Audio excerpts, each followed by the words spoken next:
பிள்ளையார் சொல்லி போட்டுட்டாங்க அப்படின்னு சொல்லி இபிஎஸ் அவர்கள் சொல்கிற அளவுக்கு ஒரு ஆரவாரம் வந்து அவருடைய கூட்டத்தில் இருந்துச்சு, கொடியெல்லாம் பிடிச்சாங்க. அது என்ன சார் ஆச்சு? அதுக்கப்புறம் அவங்க அப்படியே விட்டுட்டாங்க, அந்த கூட்டணியோ இல்லை அடுத்த கட்ட நகரோ போவே இல்லையே. அதுதான் இந்த உடன்படிக்கையில் பெரிய இழுபறி நடந்துகிட்டே இருக்குது, தொடர்ந்து பேசிகிட்டு இருக்காங்க. இப்போ இவர் வைக்கிற பேச்சுவார்த்தை போயிட்டு தான் இருக்காங்க. ஆமாம்மா, இவர் வைக்கிற டிமாண்டை அவர் ஏற்றுக்கணும், அவர் சொல்கிறத இவர் ஏற்றுக்கணும். அது பொருத்தமில்லாத ஒரு இதாக இருக்குது, ஒரு பேச்சப்பாக இருக்குது. அது எந்த அளவுக்கு எந்த புள்ளியில் அவங்க ஒன்றிணைவாங்கன்னு தெரியல.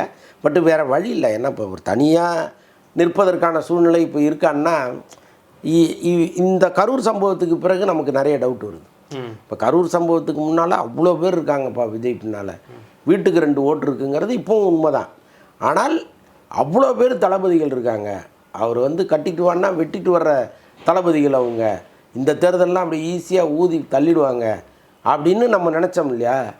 இந்த சம்பவத்துக்கு பிறகு யாரையுமே காணும், எல்லாம் தலை தெறிக்க ஓடி போயிட்டாங்க.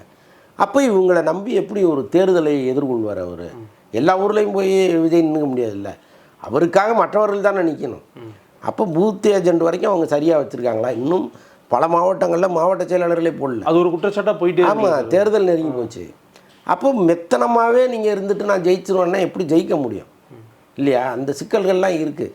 விஜய்ங்கிற ஒரு பிம்பத்தை மட்டுமே வச்சுட்டு நீங்கள் ஜெயிச்சிட முடியாது. உங்களுடைய செயல்பாடுகள் என்ன, உங்கள் வேகம் என்ன, நீங்கள் 24 மணி நேரமும் எங்கள் பக்கத்தில் இருக்கீங்களா, இவ்வளவும் பார்ப்பாங்கல்ல.